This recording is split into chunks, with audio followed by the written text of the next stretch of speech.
একসময় মানুষ তার মনের কথা পৌঁছে দিত একটা চিঠির মাধ্যমে। একটা কবুতর উড়ে যেত প্রিয় মানুষের কাছে, হাতে সত্যিকারের অনুভবের বার্তা। আজও আমরা চিঠি পাঠাই, তবে এখন চিঠির কাগজ নেই, নেই মোমের সিল, কবুতরও নেই।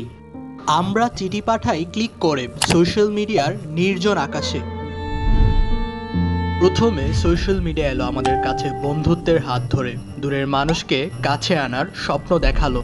স্কুলের হারিয়ে যাওয়া সেই বন্ধুকে খুঁজে পাওয়া, কিংবা মায়ের জন্মদিনে শুভেচ্ছা পাঠানো, অথবা নতুন বন্ধু তৈরি, এ যেন এক জাদুর জগৎ। দুনিয়ার এক প্রান্ত থেকে আরেক প্রান্ত, সবকিছু এখন আমাদের আঙুলের ডগায়। আর সেই জাদুতে আমরা প্রেমে পড়লাম, হাবুডুবু খেলাম, কিন্তু ধীরে ধীরে আমরা বুঝতে পারলাম এই মায়াজালও আছে অনেকগুলো ফাঁদ। ক্লিকের আড়ালে লুকিয়ে আছে কিছু অদেখা অন্ধকার। গবেষকদের মতে আমরা প্রতিদিন গড়ে 5.5 ঘন্টা স্মার্টফোন ব্যবহার করি। ব্রিটিশ দৈনিক দ্য গার্ডিয়ানে 2019 সালের এক প্রতিবেদনে বলা হয়েছে, আমরা দৈনিক গড়ে 145 মিনিট সোশ্যাল মিডিয়াতে অ্যাক্টিভ থাকি, অর্থাৎ প্রতিদিন 2.5 ঘন্টা স্ক্রল করে কাটিয়ে দেই। সময়ের কি নিদারুণ অপচয়! প্রতিবার যখন আমরা ফোন আনলক করি, আমাদের মস্তিষ্ক তখন ডোপামিন চায়, আর সোশ্যাল মিডিয়া আপনাকে সেই ডোপামিনের চাহিদা পূরণ করে।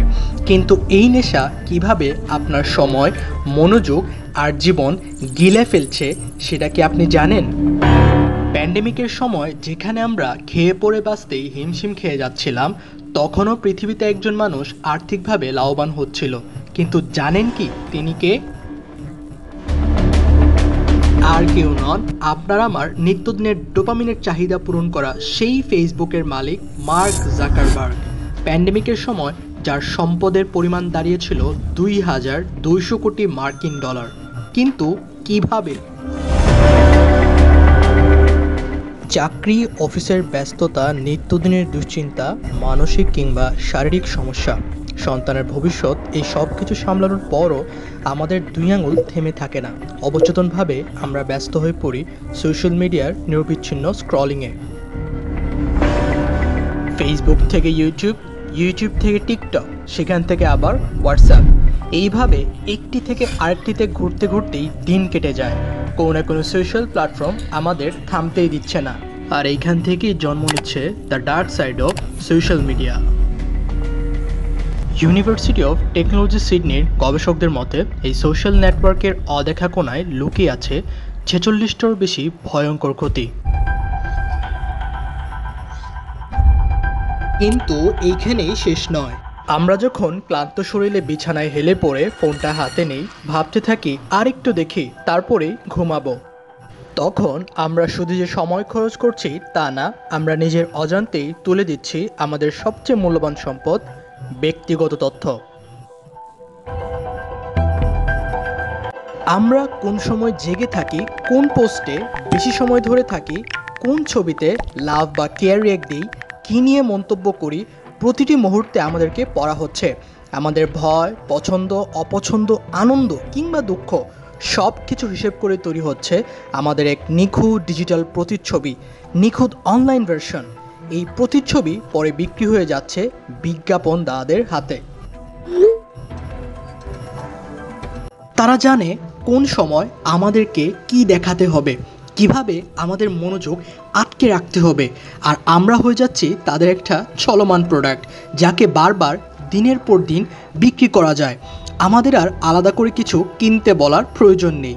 আমাদের সময়, অনুভূতি, আমাদের ক্লিক, এগুলোই তাদের লাভের গোপন অস্ত্র।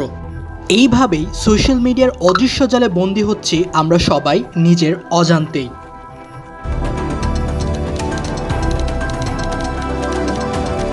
তবে শুধু তথ্য চুরি করাই তাদের শেষ লক্ষ্য নয়। তারা চায় আমরা যেন বারবার ফিরে আসি, চায় আমাদের আঙুল যেন এক মুহূর্তের জন্য থেমে না থাকে।